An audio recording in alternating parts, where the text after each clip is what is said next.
and welcome back to the Rally Report podcast. Guys, I'm both excited and nervous about today's guest. He's a part of the young crop of upcoming players from England, and I gotta admit, I've never felt more underprepared for an interview. There's absolutely nothing on this player right now, which is, I was just telling Simon how ridiculous it is. And I don't know if he has a PR team that he's not telling me, making sure there's nothing released to the press, but enough about me complaining. Welcome, Simon Herbert. How are you?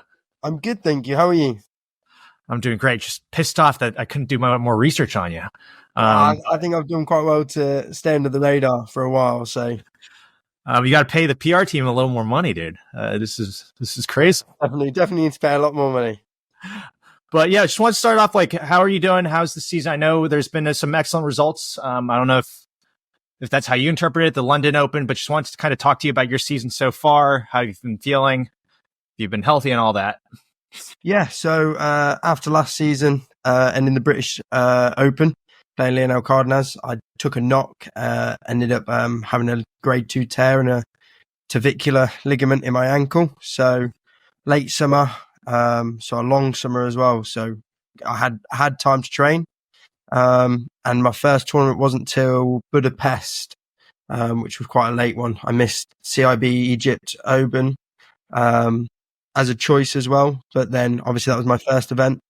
That I went to seed, I lost to Abelgar, and then I had 2 great tournaments. I went to Shanghai, which was an amazing experience, had a good win there, and then obviously London Open, bittersweet, losing in the final 3-2 after coming back from 2 down. It's tough, but a lot to learn. And then recently in France, didn't have the best results. We won't talk about that one. Yeah, we can't talk about that. Well, why don't we go into the London Open a bit? I mean, that was a pretty stacked field when I looked at the draw. I'm sure you were expecting to win it, but how'd you feel when that draw got released? Because there were so many different English players as well in it. When I saw the draw, I was quite happy. I played Rory at the British Nationals. We had a good game there.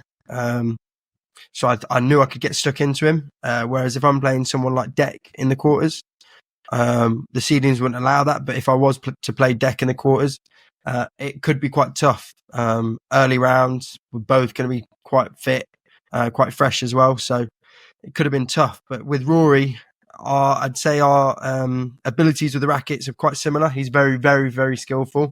And I'd also say our physical side is on par as well. So I think it was a 50-50 with me and Rory. And luckily I got over the edge in that match. And then obviously I was seeded to play Auguste, and I'm someone that I'm confident in my mental state going against people that are not mentally strong. And I don't think Auguste is very strong mentally.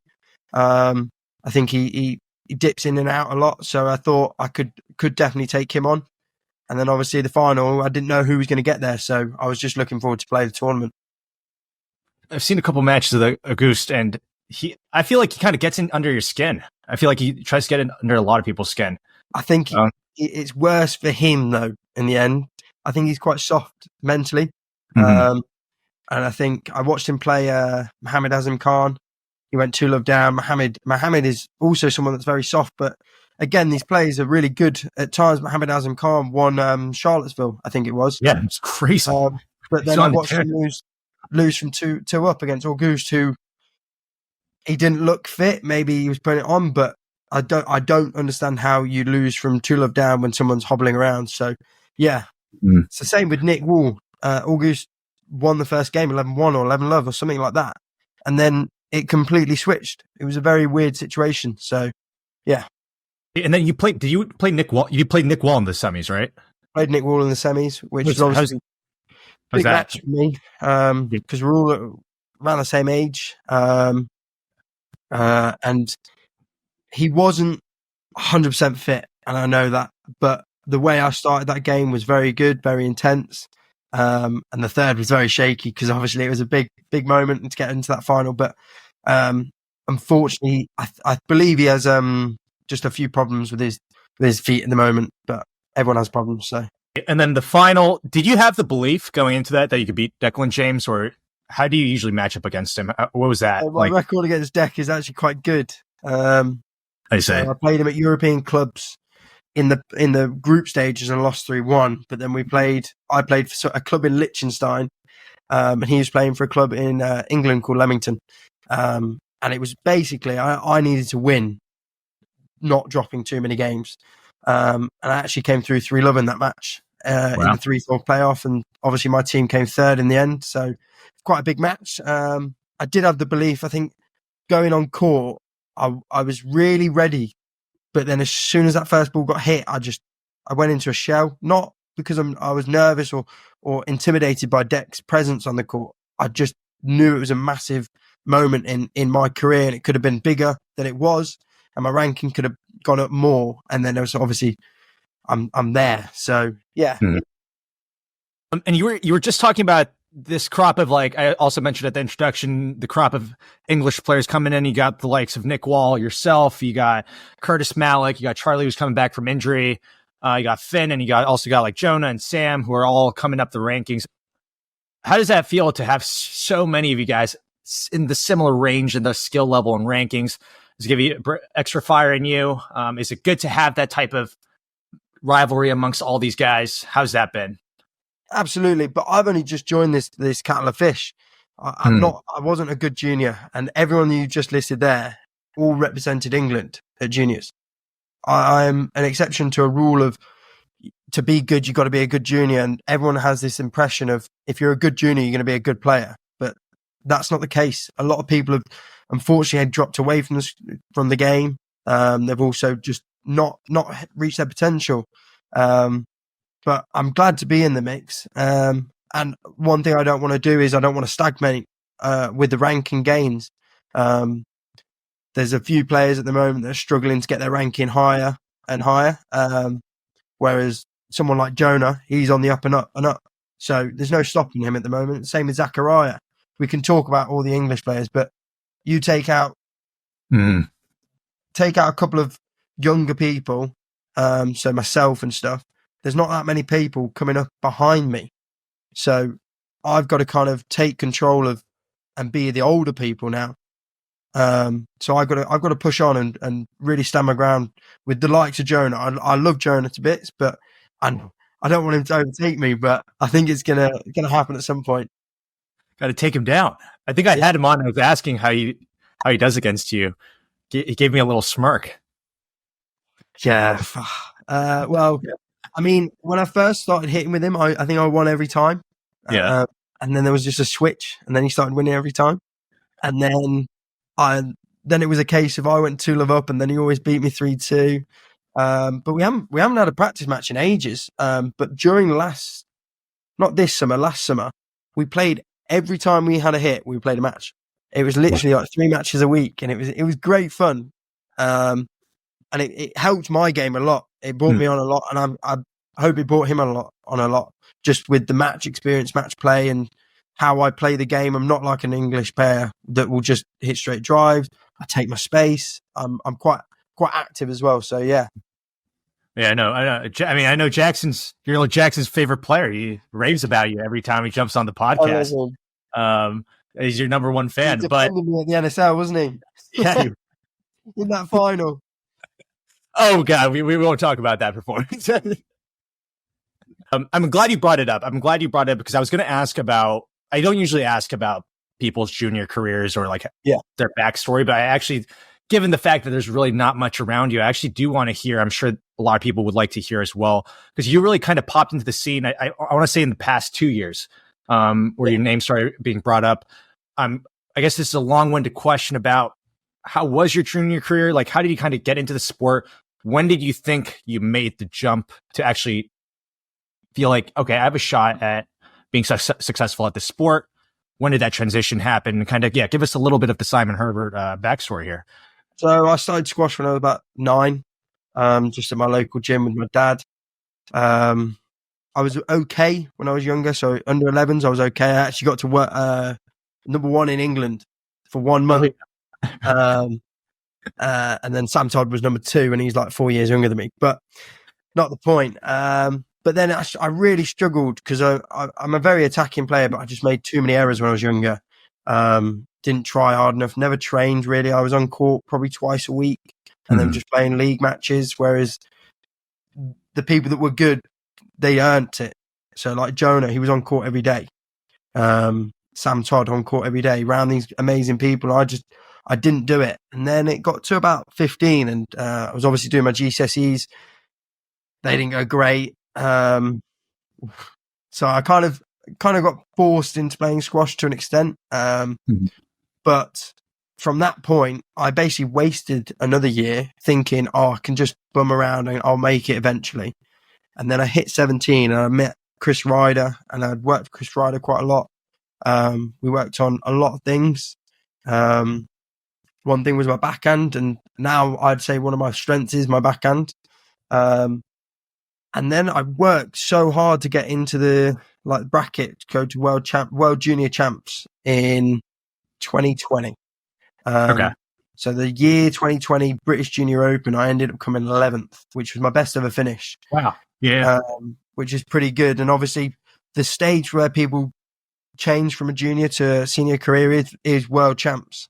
And unfortunately ours was cancelled. So I think that's another reason why I went under the radar of people, because I didn't have that stage to perform on like everyone else. And through COVID, I didn't really do much. And then obviously when I came out of COVID, I just played matches, and that's what people didn't do. I think people were too focused on training and getting fit and technique wise instead of playing matches. People hadn't played matches for 2 years or a year and a half really. And going on tour, yes, I can practice my straight drives and my drops, but match play is so important. And that's where I think I overtook a lot of people, with the fact that I just turn up, play matches, and it pays off at that point. But now obviously I'm on world tour. I've got to work on things that are going to make the difference, 1%, 2%. But the big jump was how many matches I actually played. Well, that's an interesting perspective.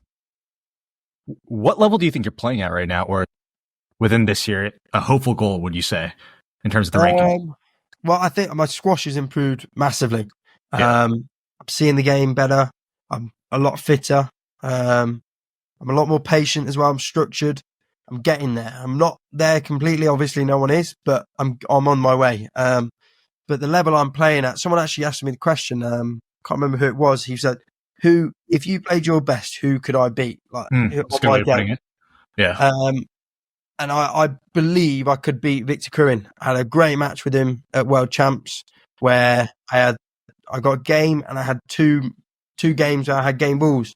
So I think I had 4 extra game balls. So I could have took it.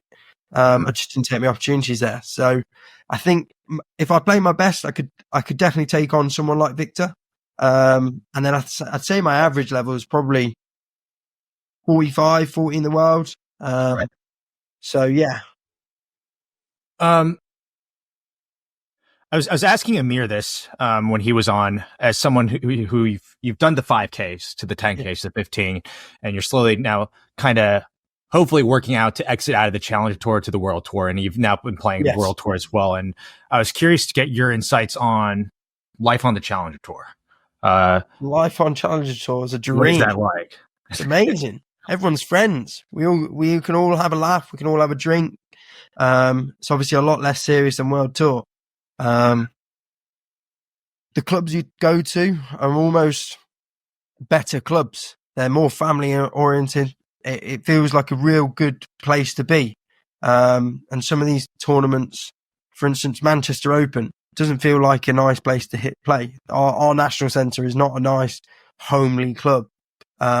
Unfortunately, in Brest, I did lose, but the crowd was amazing and the club was amazing. So the Challenger Tour is a great tour because it gets you started. But then when you come to the World Tour, because this last tournament is my only tournament on the Challenger Tour in the last year. So from February up until now, I hadn't played any Challenger Tours. So I'd been on World Tour and it was a shock. Trust me. The people on tour, on the World Tour, obviously it's more serious. It's our job now, and it's a case of I didn't realise that people don't really speak or go out for dinner. But they're that cold to each other. I don't think it's cold. I think everyone just has their own process. Some people like being on their own. Some people like being in their little groups. Like a lot of the English people, we kind of have our little groups within England. Whereas you look at France, the French team support everyone. I don't know one French person that wouldn't support another French. And I could name a couple of English people that wouldn't support each other. That's very interesting. The US boys and girls, they all support each other. They all watch. They all have something to do. They'll go out for dinner together. With the English lot, I don't think it's the same. So, why do you think that is? Because English people are too sensitive. We're all too sensitive. We're all crybabies. We're snowflakes. And some people, I am Marmite. People either like me or hate me, and that's fine. I accept that. And there's some people out there that try and get on with everyone. And I think it's a case of, again, people have their own process. People like their own people around them. I think it's more mainly because we are very set in our own ways. We're not open to like talking. It's a cold world out there. In England, it is very cold. Earlier, you said there are things that you're working on right now, that those 1%, 2% things that you need to work on. Without revealing too much to those rivals out there, what are those 1%? Oh, don't worry, I can reveal everything. It won't make a difference. What are those things you're working on right now? Oh, well, everyone knows I make way too many errors. So one thing is not losing my attacking aspect of my game, but just refining it so I'm not making as many errors, but I'm still getting the benefits of attacking. The other side is fitness and strength. I'm not your Joel Makin or your Paul Cole. I'm trying to get to my level of fitness where I can then stick in with them boys, because my squash might be better than these people, so my fitness doesn't have to be as good. And then the other side is my consistency on just hitting lengths. You look at Zakaria, his length is so good. He chips the ball, he doesn't hit it hard, and he just chips the ball around, and he just gets into good positions constantly because he doesn't have to hit the ball hard. So I'm trying to take that to people's games.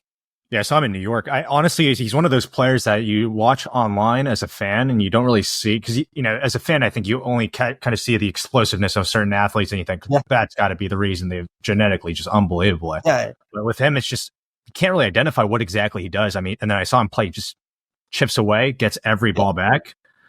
Yeah, he's an amazing squash player at such a young age, and it's a case of people can learn a lot from him if they respect. Obviously, like you said, people don't really realise how good he is at the moment, but just how consistent he is. I watched him actually play Dimitri in China. It was a very interesting live stream would piss me off. Some good matches there. It was a very, very interesting match. Dimitri's like an explosive athlete. Curious what you thought of that, man. Well, Dimitri's a great athlete. But I think, to be fair, I think Dimitri also went on court and lost it in the first 5 minutes. The way he tried to play Zakaria never worked.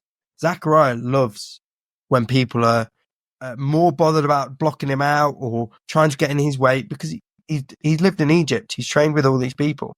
He's an expert at that kind of game. People fall into Zakaria's trap at the moment. So I think Dimitri lost that match before he even walked on, because his mindset of that match was, I'm going to do anything to win because there's no stream. That was going round. So wow, it's not a good way to start, is it? Yeah, wow, I didn't know that. Especially with a 17-year-old kid. So, and I think Diego, the thing is, Zakaria being 17, people could underestimate him, but obviously I watched him play Diego. Diego shut him out. Diego did everything he would with anyone else. So people are starting to respect him like he is a 22-year-old that's been on tour for 5 years. He deserves the respect. But yeah, we need to get off Zakaria because he's too good to be speaking about. Yeah, I'll switch it up. It was very fascinating to get your thoughts on it. I'm sure you were expecting this question. I'm sure everyone asks you about this given the profile of Rob Owen, but Would love to hear more about Rob and your relationship with him. I'm curious how you got to working with him. Did you reach out to him? You seem like the guy you can't just walk up in front of his doorsteps and be like, "I'd like to be coached by you." I'm curious how that got definitely not. cultivated. So obviously I was hitting with Jonah through not this summer, last summer, and I was kind of in a weird spot with coaches. I'd been working with John Tate. I say working with a pinch of salt there. I went to his squads, and Chris Ryder, who I'd been coached by for a long time. He was also there. But I basically stopped going, kind of was doing my own thing for a long time. And hitting with Jonah was one of the main things. I started hitting with him a lot, instead of going to them squads. And then Rob comes in and I see how intense he is. He's so focused on stuff. Katie Malick was in and she was doing a solo and he stood on the court while she's doing a solo. You don't get coaches standing on court while someone's doing a solo. Right. It is the 1% things that Rob picks up on, and he will pick up on a lot of different things that people don't see. But how it came about was I really realized that I don't want to be a player that comes on tour and loses matches for 2 years until they break in and start winning matches. So people can get into the top 50 or the world tour, we'll call it, and they can turn up, they can live their life, they can make a living, they just turn up, pay the flights, get the points and carry on. They don't move ranking up or down. But I didn't want to be one of them players. So I needed the best coach, and Rob is great. I had many people tell me all different things, but I said, I'm going to take my own opinion. And I messaged him. I said, look, Rob, I see how you are with all your players. I would love to be coached by you. And he went, yeah, great. Give me a call. We had an hour conversation, and it was just basically what he expects. He sent me a list of, I think it was 50 things he expects off his players. You give us some insights on a couple of those. Let me find it. This is what Rob expects of you to be a good squash player.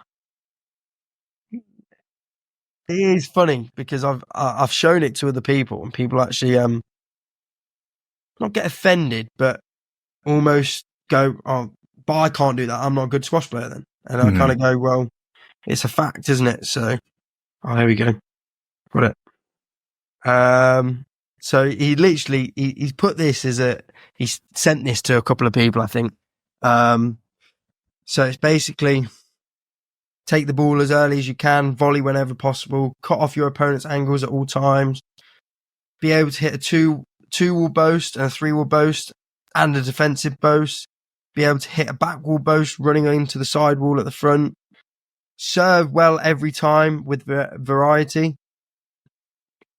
be fit to play for an hour and hour 45 if necessary, learn to lift counter drop every time under pressure at the front, go on your the right foot in the front. So many different things. It's crazy. Very squash specific stuff. Very, very squash specific. And it's even like a back wall boast. He teaches back wall boasts. You don't get coaches that would coach about. He feeds both. He'll do a pressure feed for trickle boasts.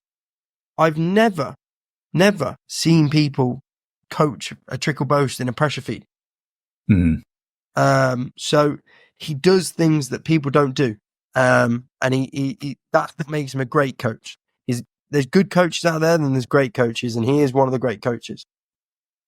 Oh, that's just so fascinating. Yeah, I was going to follow up by asking you, what would you say are the main differences between him? Obviously, I'm sure you've had access to all these great coaches even before him, but just like in terms of like the differences he brings to the table, were your surrounding team or your family kind of against you joining with him, or it seems like you had some mixed opinions when you wanted to? If you would have asked me 2 years ago, would I ever go to Rob Owen, I would have said no. And if I would have gone to Rob at that point, I wouldn't have been the person to go to Rob. I didn't want to work harder at that 2 years ago. You have to understand Rob's time. Time's very valuable to Rob, and he will give you all of his time he can. But unfortunately, this isn't his job. Coaching is not his job. Mm-hmm. So this is where people get mixed up with. He is in from 10 a.m. till about 1 every day. Even when I was getting coached off a full-time coach, they weren't in every morning. Mm-hmm. So that's the difference. Yes, his job is very not relaxed, but it's time managed, and he manages it very well. But people need to understand he also has a lot of people come to him for a day or 2 days or a week. And the thing that makes Rob different is the fact that even with little time, he can change a player. The amount of people I've seen come to him for a week and leave better players. And I wouldn't say just 5-10% better. I'd say 50% better. He's had a couple of people come in recently. They leave complete players basically within a week, which is amazing. That's crazy. I mean, you should be in front of the Rob Owen Academy support right there. The way you just pitched that was insane. How does it feel that he has so many players? I feel like I asked that because I feel like squash players, you have to inherently be a bit selfish, right? About your own success as an individual. Misconception, I believe. I see. I was around selfish people, people that didn't care how I did.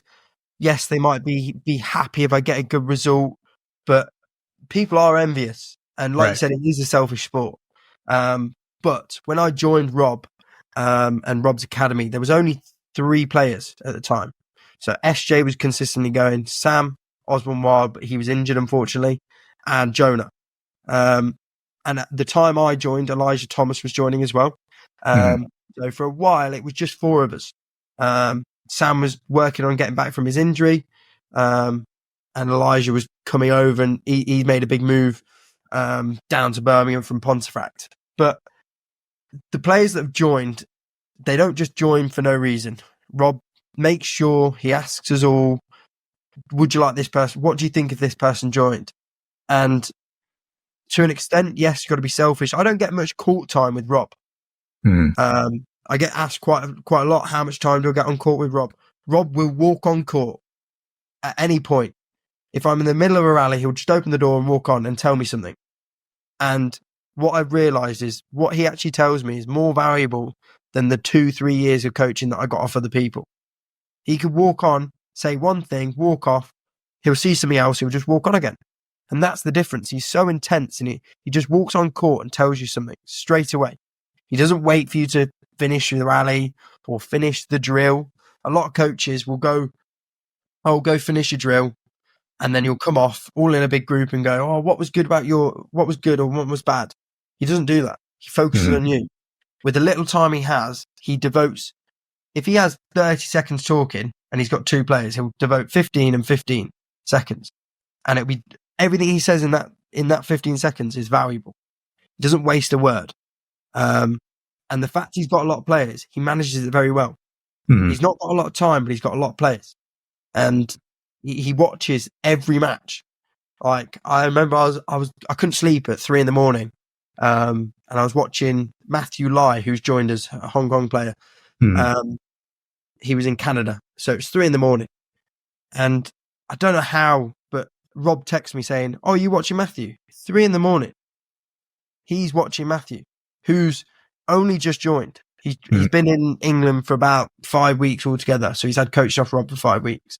And Rob is watching. He watched my match, my first ever match. It was against Hamami. He watched that, and I came off court. He said he wasn't going to stay up, and I didn't expect him to because it was 2 or 3 a.m. But I had a report to come off to, and it was the first time I've ever had that straight after a match. So the fact he's got loads of players doesn't matter because he manages it so well. And the selfish side of it, no one in the regular group, I would say, is selfish. We all want each other to do well. Whether it's me, Jonah, or Sam, or Elijah, I want everyone to do well. And if I'm in the same tournament, and me and Jonah were joking about it really, because I played Ethan, and he played for Suzuki. And obviously we would have met if we both won in China. And we both said, look, it'd have been a great match because it'd been like just a training match. And I said, if you win, I would not be bothered because I want you to do well. And he said, yeah, I'd be bothered, but in the end, I'd be happy for you. And that's the difference. There's people that would be envious. And that's the difference with our group and I think other groups out there. Yeah, this is so fascinating just to hear your depths on it. Kind of transitioning out of that, I want to ask about your England squash experience. I know you're part of the senior team now. And no, not anymore. Shit, my lack of research getting exposed right now. Well, obviously, I got the call up to play Euros this summer. Yeah. Or whenever it was. But realistically, didn't give me much notice that I was going to be first reserve or second reserve or whatever. Obviously, we had a couple of injuries and stuff, but I'd committed to NSL, and I look at it as there was more at that point for me. There was more opportunities going to the NSL as it was its first season. I didn't know what to expect, and a lot of money is getting chucked around. In the sense we get paid quite well. That flights are paid, and it was just it was a good thing to be a part of. And I don't know, I didn't accept the Euros place for many reasons. One of them is I didn't feel it was a true place in that team. I hadn't earned it because there was a lot of injuries. I see. I want my first cap to be earned. I want to be picked from the get-go. And that will be hard. There's very good players, and there's a lot more players now. Some of them are older, so they might take the experience over the younger ones. And they might take someone more consistent than myself, who can have a better match, but I'm less consistent. So to say I'm part of the England team, I wouldn't say I am. I'm not funded by them. And how does the funding work? I'm not sure. I think it's a case of there's criterias, and I believe I should meet them. I thought I should meet them a year ago, even 2 years ago. I was 21. And when we came out of COVID, I went from 350 in the world to top 100 within one season. And obviously I don't expect a top 100 person to be funded. But then when I got to 70 the next season, it's like, I'm still only 21 at this point, or 22. And now I'm top 50 at 23. I'm not sure. The funding for England, I don't understand it. Obviously, it is there. And I know the people that are on funding, and I know people that aren't on funding. And I think it is. They were quite cutthroat this season. They cut a lot of players to kind of fine tune it. But I'm not sure. That is so brutal. 22, 23-year-olds were probably top 100, top 50. Can't get funded by their own countries. A wild concept to think about, especially with England, with how much history you guys have with the sport. I guess this is a good time to ask if you have an opinion on why you think England squash in the past 5 to, I guess, like maybe 10, probably more 5, not counting the Shorbaggy brothers, why you guys haven't had the success that you guys had in the past. I think lack of leadership is my honest opinion. There's people that have shown very promising signs, and there's not been that person to just go, look, we're going to lead forward here. Camps, from my experience, he was great to an extent, but a breath of fresh air is Stu Crawford, and I think that could be the change. There's a few people that don't respect him yet and haven't given the respect he deserves. But from my experience, I think Stu's a great thing for England squash. And obviously Rob Owen took on as consulting role, and obviously Rob's had a very important role in finding this New England coach. And finding Stuart it was a very good decision. And I think with Rob behind the scenes almost consulting on what kind of, not coaching Stu, but kind of helping him and mentoring him, I think Stu could turn out to be a very, very good thing for England. And I think that could change it. I'm not going to go into why in the last 10 years we've not been good, because I've not been that involved. But I can only speak on what I believe's coming. And I think with Stu in England's corner, I think it could be very good if people give him a chance. I know there's a couple of players that have an opinion on him already, and already have made their stance on whether they're going to allow him to talk to them or they want them to talk to him, or people have very strong opinions. Again, going to that, there's a lot of snowflakes in England. So I think it's a case of England haven't been proactive. Nothing changed for 10 years. I think that was the problem. And obviously Camp's slipping down for personal reasons and other reasons as well. I think he felt the pressure from trying to get results. And obviously the Shorbaggis coming in helped with our results. If we didn't have them, we wouldn't even be a top 4 country anymore. Right. So I think it's a case of with a fresh air with Stu coming in, I think that could be the change. I mean, his resume is pretty stacked. I don't know why he wouldn't get the respect, but people have their own opinions. Exactly. That's quite crazy. Simon, one more thing I want to ask you before we jump into the quickfire segment is, what is this obsession with sweets I keep hearing about you? Do you know what it is?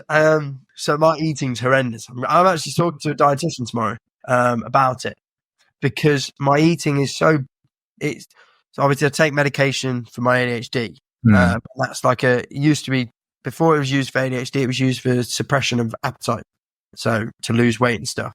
Mm-hmm. So that's one of the side effects. So I find it really hard to eat after training. But then obviously you get to getting into training or you finished a late match. I just need something of sugar. And that's the case. I love sweets. I tried to cut it out. I tried to cut sugar out for a week or so. I think I was shaking in my car at points, but no, I think it's just it's a safe thing for me. I know it gets me through a day that's tough. I can always just fall back on some bad sugar. But it's one thing I've got to change, so I'm changing that. What I say? Just wanted to ask because I've been hearing a lot about it. Oh. Well, yeah, Simon, that was fantastic. I'm going to transition into the quickfire segment now, and we'll start off with blind rankings. I don't know if you've seen these. Yes, I've seen them. Perfect. So you know exactly what's coming then. I'm going to throw you 5 names.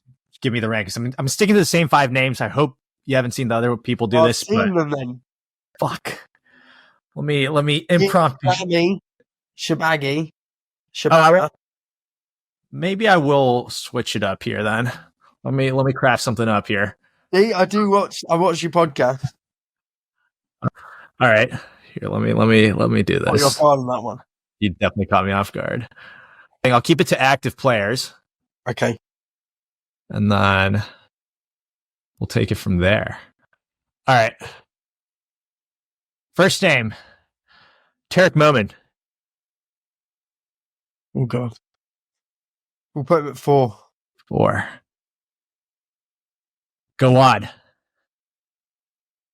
3. Mezen Hisham. 5. Diego Elias. Oh. Well, this is the thing. I don't know who's coming next, but I'll go 2. Paul Cole. I'm happy with that. With 1. Yeah. If I gave you an opportunity to switch it up, you wouldn't switch? I'd switch. I'd probably switch. Hesham and Tarek. That would be the one I'm unsure about, but everyone else I'm sure about. Pretty happy. Nice. It's a pretty shitty one on my end. I was caught me off guard by watching it, but I'll move on to the quickfire now, and then we can kind of go more into these names as well. But I'll start off with favorite ref on tour. Oh, there isn't one. Favorite player ref. I know the Challenge Tour, you got to ref yourselves. Can I say myself? I think I was quite. People haven't given you shit last year when I marked Norzaman and Ben Coleman. That was a good match. But no, we'll go back to the ref. Favorite ref on tour. There was I think he was from Malaysia, and he might have been China. Don't know his name, unfortunately. But he was good. Yeah, change it. Restart. Ready? Clap. Yeah. John Mazzarella. You like him the best? I love him. Yeah. Yeah. He's from Doncaster, so he marks me in Yorkshire League all the time. Can you tell me a bit more about these leagues in Europe? I can't even keep up with the teams. These teams pop up every week, and I don't even know. Leagues. So you got German League, French League, Swiss League, but the leagues in England, it's massive. it was good for me last year, but this year it's not so good. But Monday nights, Warwickshire League, obviously all these we get certain amounts of money. Warwickshire League, Tuesdays it's Northwest in Manchester, and then Wednesdays it's either Surrey Cup or Yorkshire League. And obviously it is a good way of earning money through the winter, but through the summer obviously it stops. So it's good. It's good cash. Pretty good cash, yeah. Pretty good cash. Nice. One player you'd like to see in the NSL? Jonah Bryant. Pretty simple. Do you think he'd join? Sam Osborne-Wild. Yeah, they'd be keen. Sam is my pick for underrated player that is no one's talking about right now. He's tough though. You can't talk about someone that's not had many tournaments. And I've seen him play on the video. I've made many bets with many people already. I had someone tell me he's never going to be top 100. And I'd never shook someone's hand quicker. So, yeah, I think Sam's underrated to some people that don't know him. But people around England and that know Sam and how hard he works. Yeah, I think he is underrated by people that don't know him. Right. Best dressed player on tour? Definitely not Dimitri Steeman. It's his second time. Did you see his suit in Qatar? Yeah, someone recently. Yeah, I think. Who said him? Someone else also said him as well. And cited I'm not saying he is the best dressed. He's the worst dressed on tour. Yeah. But the best dressed on tour. To be fair, I've not seen many people dressed up because I've not been into the events. I just avoid them. Fair enough. So worst dressed, we already have an answer for. Who would you like to see in the commentators booth amongst the players that you think would be great? Controversial. Rob Owen. Rob Owen. Owen, he's not a player, but I'd love Rob Owen to do it. Yeah. Players wise, Timmy's quite funny, so maybe Timmy. Yeah. That's a good pick. He's pretty analytical. Best and worst organized tournament of the calendar year? Well, we'll go best and worst at the same tournament. London Open. London Open, best and worst. Why is that? I love the tournament, but it's known to be poorly run because it's very focused around the Pakistani players, which is fine. The organizer's Pakistani. He's obviously going to favour Pakistani players, but it's poorly run, but run well. So that's one thing. And then, well, to be fair, the tournaments that I've played recently have all been run well. They do their job. So I think that's fine. Coaching post-career, is that something on your radar? Yes, definitely. I don't think there's enough good coaches out there. And obviously I hope to take Rob's wisdom on with me to coach and obviously carry on getting that out there. A coach that you think is great outside of Rob? Stu Crawford. Should have seen that one coming. He should have. All right, now to the most underrated player on tour. Well, we already spoke about it, but we'll go with someone else. Obviously, Sam Osborne's underrated. Ronald, I don't know how to say it. Palomino. Yeah. For Colombia. Yeah, I think people are giving him a lot more respect now, but I think he's very underrated still. How about most overrated player on tour? Mateus? I think he might listen in on, so we'll see if he gets that answer. How about another question of one player you don't like playing on tour right now? Jonah. Fair enough. I was going to wrap it up there, but wanted to ask you, I'd be remiss not to talk about the NSL. I'm sure Fernando would be really upset, or Timmy. I totally forgot about the NSL for here, but give me your thoughts on the NSL. Get your candid, honest thoughts. Did you like the format? Was everything great? Is there anything you'd like to see selfishly switch in terms of the format that you think would be great?